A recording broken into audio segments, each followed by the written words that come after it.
తేజ గారు అంటే నాకు తెలిసినంత వరకు ఏ కో డైరెక్టర్ ఫోన్ చేయలేదు, ఏ అసోసియేట్ ఫోన్ చేయలేదు, ఏ మేనేజర్ ఫోన్ చేయలేదు.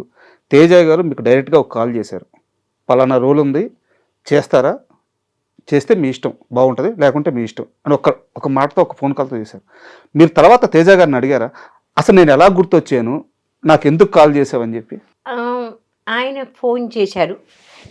ఆ టైం కూడా ఎట్లాంటిదంటే ఐ వాంటెడ్ టు వర్క్. మా అమ్మ పోయింది, ఓకే, ఒక వాయిడ్ వచ్చింది. అంటే నాన్న ముందే పోయారు, అమ్మ ఆ టైంలో పోయింది. పోయి ఒక 2 నెలలు అయింది. ఆ వాయిడ్ పోవట్లేదు నా మనసులోంచి. మా ఆయన కూడా అన్నాడు, నువ్వు బయటికి వెళ్ళు, just get out of here, do something అన్నాడు అనమాట. ఎందుకంటే నేను చాలా బాయిస్టర్స్, నేను ఎప్పుడు చాలా పాజిటివ్గా తిరిగే రకాన్ని. నన్ను అట్లా చూడడం ఎవరికి ఇష్టపడలేదు. సరే ఆ టైంలో ఈయన ఫోన్ వచ్చింది, నేను తేజ అన్న. తెలుసుండకపోవచ్చు, తప్పలేదు. ఐ సెడ్ ఓకే, డైరెక్టర్ నేను, సినిమాలు తీస్తుంటాను, నా కన్సర్న్ పేరు ఇది, ఇలా ఒక క్యారెక్టర్ ఉంది, చాలా మంచి క్యారెక్టర్, మీరు కథ వచ్చి వింటాను అంటే మీకు టికెట్ బుక్ చేస్తా ఉన్నారు. ఇవాళ చేయమంటే ఇవాళ చేస్తా ఉన్నారు. అంటే ఇవాళ వద్దండి, రేపు కూడా వద్దు, ఎల్లుండి చేయండి. Okay, I need a little time to think. ఎల్లుండి చేయండి అన్నాను. ఆ పొద్దున్న టికెట్ బుక్ చేస్తాం, సాయంత్రం మీరు వెనక్కి వెళ్ళిపోవచ్చు అన్నారు. సరే అన్నా. అప్పుడు మీరు అడగలేదా హీరో ఎవరు ఏందనేది ఫోన్లో కూడా? ఓకే, నేను ఎప్పుడు కూడా బహుశా దీని గురించి పట్టించుకోలేదు. వాట్ డూ దే ఆఫర్ మీ, అది నాకు ముఖ్యం. తిన్నగా వాళ్ళ ఆఫీస్కి వెళ్ళాం. ఆయన వెంటనే కలిశారు, మొత్తం అంతా చెప్పారు. ఆయన అన్నారు, ఈ క్యారెక్టర్ మేము చాలామందికి ఆఫర్ చేసామండి, వాళ్ళ ప్రాబ్లమ్స్ వాళ్ళు చేయలేదు. రేఖా గారు కూడా చేశారని నేను విన్నా, ఎంత నిజమో అబద్ధం మనకు తెలియదు. జయసుధ గారు చేశారని మాత్రం తెలుసు. ఆ అందట కొంచెం ఫిజికల్, ఇంత ఫిజికల్ నేను చేయలేను అన్నట్ట. నేను ఆ ఫిజికల్ బట్ గురించి ఆలోచించలేదు, ఒక క్యారెక్టర్గా ఆలోచించాను అంతే. క్యారెక్టర్ ఆయన చెప్తా ఉంటే నాకు నచ్చింది. కొన్ని చోట్ల బహుశా ఆయన చెప్పింది నేను సరిగ్గా అర్థం చేసుకోలేదు కూడా. ఆ తర్వాత నేను షూటింగ్ చేస్తున్నప్పుడు అర్థమైంది, ఆయన చెప్పింది వేరు, నేను అర్థం చేసుకుంది వేరని. బట్ ఎనీవే ఇదంతా జరిగాక కూడా దీనిలో హీరో మహేష్ బాబు అని చెప్పారు. కృష్ణ గారి అబ్బాయిని, అది తెలుసు నాకు, అంతకంటే పెద్ద ఎక్కువ తెలియదు. ఆయన సినిమా, ఆ అబ్బాయి సినిమాలు చూడలేదు, చిన్నపిల్లాడిగా ఏదో సినిమా చూశాను అంతే, అంతకంటే చూడలేదు నేను. సరే అట్లాగే అనుకున్నాం. మీకు ఎంత డబ్బు కావాలన్నారు? I said I have no idea. మళ్ళీ అదే సమస్య, మనకి ఎప్పుడు ఉండే సమస్య, no idea. They said will give you this much. Said okay. ఆ తర్వాత మహేష్ నిజంగా నన్ను తిట్టాడండి. అవునా, ఏంటి ఎంత తక్కువ డబ్బు చేశారు మీరు, ఏమన్నా అసలు మీకు ఏమన్నా ఎవరన్నా అడిగే మాట్లాడినా లేదా, పెద్దవాళ్ళు తింటారే అని తిట్టాడు. మరి అంత తక్కువ చేశారా?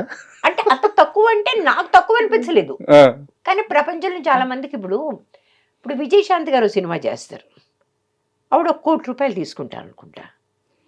నేను 1 కోటి రూపాయలు నేను అడగలేను, నాకు అర్థం లేదనిపిస్తుంది. Why should they pay me that much money నాకు అనిపిస్తుంది. But I want a decent money. నేను ఇంత వచ్చి ఇంత టైం స్పెండ్ చేస్తున్నప్పుడు I want a decent amount of money, but not exorbitant. అది అదే మీరు ఇల్లు అమ్ముకుని నాకు డబ్బులు కాదు. తేజ గారిని అడిగారా ఈ క్వశ్చన్, నాకే ఎందుకు ఫోన్ చేసి ఎలా గుర్తొచ్చాను? అడిగాను. అలా అంత డైరెక్ట్గా అడగలేదు, బట్ నేను ఎట్లా గుర్తొచ్చాను మీకు అడిగాను. అడిగితే అన్నారు, మీరు ఎలా గుర్తొచ్చారు నేను ఇప్పుడు చెప్పలేను, కానీ మిమ్మల్ని మేము మర్చిపోలేదు అన్నాడు. అంటే ఏ రకంగా అంటేను, మీకు తెలుసా సీతామహాలక్ష్మి క్యాసెట్ పెట్టుకుని మేము చూస్తూ రంగీలా స్క్రిప్ట్ రాసాం అని చెప్పాడు. చెప్తే అసలు వావ్, నేను రంగీలా సినిమా చూడలే, నాకు తెలుసు. మొబైల్లో ఉంటారు కాబట్టి ఆ సినిమా ఎంత పెద్ద హిట్, అదే కాకుండా ఆమిర్ ఖాన్ ఇట్లా టపోరీ టైప్ అని ఇవన్నీ అవన్నీ తెలుసు మొత్తం. ఇట్ మేక్ సెన్స్ కదా, సీతామహాలక్ష్మి కదే టోటలీ అదంతా తీసుకెళ్ళి అర్బన్ అట్మాస్ఫియర్లో తీశారు అది. So I said oh nice, thank you for remembering me. I said I'm happy. And frankly shooting చేస్తున్నంత కాలం నా మీద కామెంట్ చేస్తూనే ఉండేవాళ్ళు వీళ్ళిద్దరూ.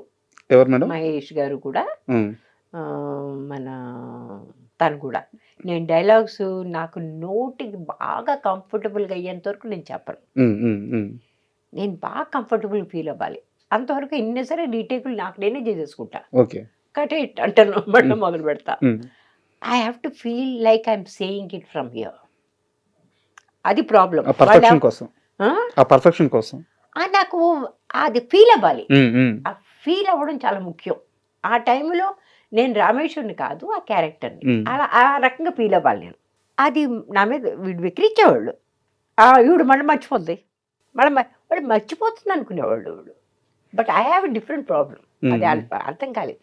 కానీ ఒకరోజు ఏదో ఒక విషయం మీద మహేష్ గారు నన్ను అడిగారు, మహేష్ బాబు గారు, అది మీరు సరిగ్గా అదే సెంటెన్స్ దగ్గర మీ కళ్ళప్పుడు అలా బడబడి నీళ్ళు ఎలా కారుతాయి అని అడిగాడు. ఉమ్, అంటే because that is how I imagine that whole scene. ఆయన వద్దనే చెప్పాడురా, బజార్కి వెళ్ళొద్దని చెప్పాడురా, నేనే బలవంతంగా తీసుకెళ్ళాను. ఉమ్. అవన్నీ I go through that whole thing. And exactly at that time tears come. అది ఒక 5-6 టేకులు అయ్యాయి. ప్రతి టేకులో అదే టైంలో నాకు టీయర్స్ వచ్చేవారు. ఎక్కడ అది? ఆ జైల్ షాట్? జైలుకి లోపల తీసుకెళ్తామని చూసారు ఆ టైం.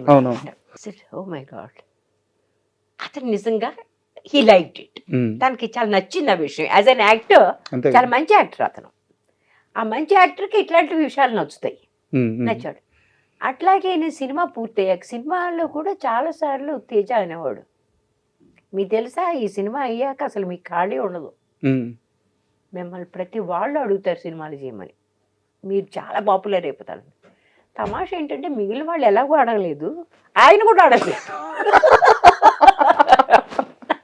సో అందరూ చెప్పేది అంత నిజం కాబోదు అప్పుడప్పుడు. అంటే ఆయన అడగకపోవడానికి ఒక రీజన్ ఉండొచ్చు మేడం. నేను ఆల్రెడీ చేశాను కాబట్టి రిపీట్నెస్ వస్తుందేమో అని చెప్పేసి ఒక మదర్ క్యారెక్టర్ పెట్టినా కానీ. కానీ ఒకటండి, సంభవ్ నాతో పనిచేసిన ఏ డైరెక్టర్ కూడా నన్ను రిపీట్ చేయలేదు చాలా వరకు. ఇది కొంచెం ఆలోచించాల్సిన విషయం. అది కదా, అది నా ప్రాబ్లం అయ్యి ఉంటుంది బహుశా. Except my first time director.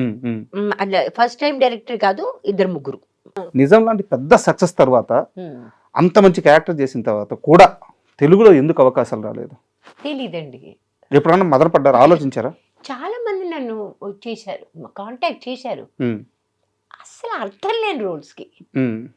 ఎందుకు వెనకాల నుంచి ఒక మదర్, ఆ మదర్కి పేరు కూడా లేదు, ఆ మదర్కి ఒక హిస్టరీ ఉందా లేదా, వాడు పుట్టిందో అప్పటికప్పుడే అలా బయటకు వచ్చేసిందో మనకేం అర్థం కాదు. దానికి ఒక నేపథ్యం అంటూ ఏం లేదు. అట్లాంటి క్యారెక్టర్ చేయడంలో అర్థం లేదు కదా. మనం ఒట్టి సినిమాల్లో కనిపించాలని, ఒట్టి డబ్బులు వాళ్ళు ఇచ్చేస్తే తీసుకుని ఇంటికి వెళ్ళిపోవడానికి దీనికి కాదుగా నేను వచ్చింది.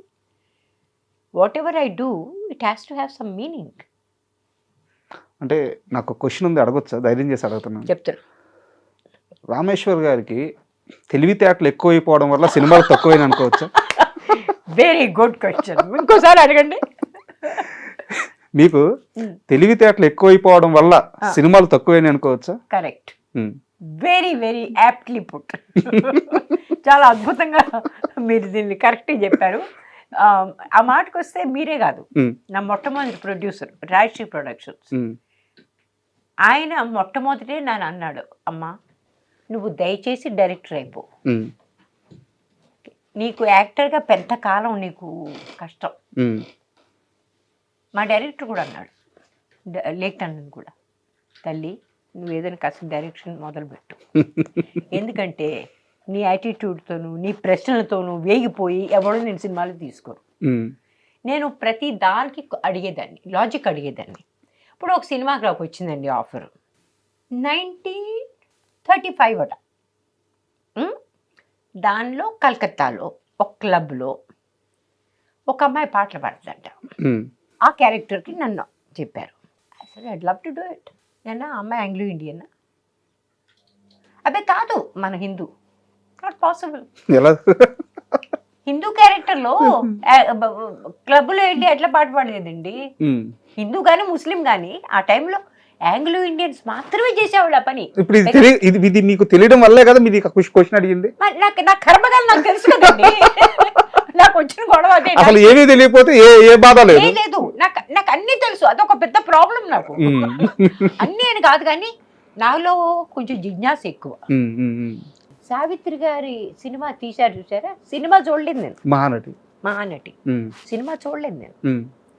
కానీ ఆవిడ గురించి మొత్తం ఇన్ఫర్మేషన్ ఇప్పటి వరకు యూట్యూబ్ లో ఎంత ఉందో, మొట్టమొదటి సినిమా నుంచి మొత్తం అంతా తెలుసు మీకు. I'm voracious about it. ఒకప్పుడు విపరీతంగా చదివేదాన్ని, ఇప్పుడు చదవడం తక్కువైంది. ఎందుకంటే I have a peripheral visual problem ఉంది. అంటే చిన్న లెటర్స్ నాకు కొంచెం కష్టంగా కనిపిస్తాయి, అంచేత తొందరగా చదవలేను. So I lose my patience. So but I see lot of YouTubes. మళ్ళీ నిజం సినిమా దగ్గరికి వస్తే మహేష్ బాబు గారు తిట్టారు, ఇంత తక్కువ పేమెంట్కి ఎలా సినిమా తీశారని. అక్కడే కాదు, ఇంకో దగ్గర కూడా మీ మీద అరిశారంట. ఏంటి మీ వాళ్ళు ఎక్కడ పడితే అక్కడ ఉంచేస్తారు, మీరు అక్కడ ఉండిపోతారు ఏంటి, మంచి హోటల్లో ఉండాలని తెలీదా మీకు అని. నాకు తెలియదు. ఆయన నిజంగానే అంటే సినిమా యాక్టర్స్ సినిమా జరిగినంతసేపు ఎలా ఉంటారు మాత్రమే కౌంట్, సినిమా తర్వాత ఎవరి లైఫ్ వాళ్ళది. నిజం సినిమా జరిగినన్ని రోజులు మహేష్ బాబు గారు నిజంగానే మీలో ఒక అమ్మని చూసుకున్నట్టున్నారు. దేర్ సర్టన్ సీక్వెన్సెస్ అది చేస్తున్నప్పుడు he really was very moved. అది స్పెషల్గా ఆటోలో కూర్చోబెట్టి అమ్మాయి జాగ్రత్తగా ఇల్లు అంటాడు చూసారా, హీ రియలీ ఫెల్ట్ ఇట్. నిజంగా తన తల్లిని ఎక్కడికో పంపించేస్తున్నట్టు ఆ రకంగా చేశాడు. And I could see his tears suddenly coming. లేకపోతే వాళ్ళకి అంత అలవాటు లేదు, గ్లిసరిన్ పెట్టుకుని చేసేవాళ్ళు జనరల్ గా వెళ్ళు. But in this film he really felt it. Me interview కోసం ప్రిపేర్ అవుతుంటే మీరు అన్నారని ఒక చిన్న వాయిస్ ఓవర్ ఒక వీడియో రెడీ చేసి పెట్టున్నారు. అది మీ విజువల్ కాదు. నిజం సినిమా అయిపోయిన తర్వాత నేను బతికున్నానో చనిపోయానో కూడా మహేష్ బాబు పట్టించుకోలేదని తాళ్ళూరి రామేశ్వర్ గారు అన్నారు అని చెప్పి ఆ వీడియోలో ఉంది. నిజంగా అన్నారా మీరు? అన్నాను. ఏంటంటే పట్టించుకోలేదనే మాట అర్థం లేని మాట. ఎవరు మాత్రం ఏమన్నా పట్టించుకుంటారు? ఇప్పుడు we worked in a film together. He was a very good actor with me. అలాగే I was also a good actor with him. That's